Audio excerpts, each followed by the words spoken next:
नमस्कार मित्रांनो, आपल्या पीजी ज्ञान या युट्यूब चॅनलवर स्वागत आहे। तर मित्रांनो, आजच्या व्हिडिओमध्ये आपण पाहणार आहोत की 8व्या वेतन आयोगात बेसिक पे 69,000 रुपये, वार्षिक वाढ 6%, 51 पानाचं निवेदन याबद्दल संपूर्ण सविस्तर अशी माहिती आपण आजच्या व्हिडिओमध्ये पाहणार आहोत। त्यापूर्वी चॅनलवर नवीन असाल तर चॅनलला सबस्क्राइब करा व बेल आयकॉनवर क्लिक करा, म्हणजेच आपल्या पुढील व्हिडिओचे अपडेट तुम्हाला मिळत राहील। तर मित्रांनो, व्हिडिओला सुरुवात करूया। 8व्या वेतन आयोगाबाबत मोठी अपडेट हाती आलेली आहे। केंद्र सरकारी कर्मचाऱ्यांचे कमीत कमी वेतन 69,000 रुपये आणि सोबत 6% वार्षिक वेतनवाढ अशी शिफारस करण्यात आली आहे। बघा, 51 पानाचे हे निवेदन असून यामध्ये NCJCM ने अनेक मुद्दे मांडले आहेत। नॅशनल काउन्सिल जॉईंट कन्सल्टेटिव्ह मशिनरीज अर्थात NCJCM या कर्मचारी संघटनेने 8व्या वेतन आयोगाला आपल्या मागण्यांचे निवेदन सादर केले आहेत।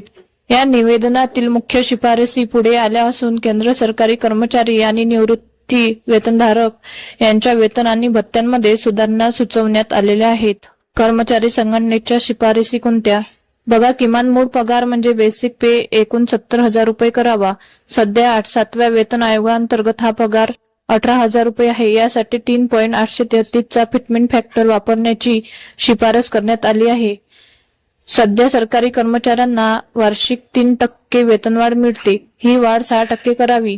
बघा, शहरांच्या श्रेणीनुसार घरभाडे भत्त्यात वाढ सुचवण्यात आली आहे।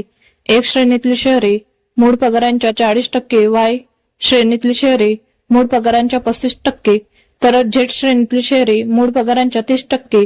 महागाई भत्त्यानुसार म्हणजेच DA नुसार घरभाडे भत्त्यातही आपोआप वाढ व्हावी अशी शिफारस केली जात आहे। यासह किमान आणि कमाल पगारामधील प्रमाण 1.12 पेक्षा जास्त नसावे, जेणेकरून पगारातील विषमता कमी होईल आणि कर्मचाऱ्यांचे मनोबल वाढेल, अशी मागणी करण्यात आली। 8व्या वेतन आयोगाची अधिकृत अंमलबजावणी होण्यापूर्वी या शिफारसीवर सरकारकडून विचार केला जाणार आहे। तसेच ओव्हर टाइम, शिक्षण आणि जोखीम भत्ता मिळण्याची शिफारस कर्मचारी संघटनेने केली आहे।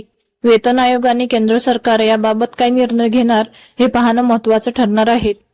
8व्या वेतन आयोगात बेसिक पे 69,000 रुपये, वार्षिक वाढ 6%, 51 पानाचं निवेदन याबद्दल संपूर्ण सविस्तर अशी माहिती आपण आजच्या व्हिडिओमध्ये पाहण्याचा प्रयत्न केला आहे। जर तुम्हाला आमचे व्हिडिओ आवडत असेल तर नक्की आपल्या पीजी ज्ञान या युट्यूब चॅनलला सबस्क्राइब करा व व्हिडिओ जास्तीत जास्त शेअर करा व त्याचबरोबर लाईक करायला विसरू नका। धन्यवाद।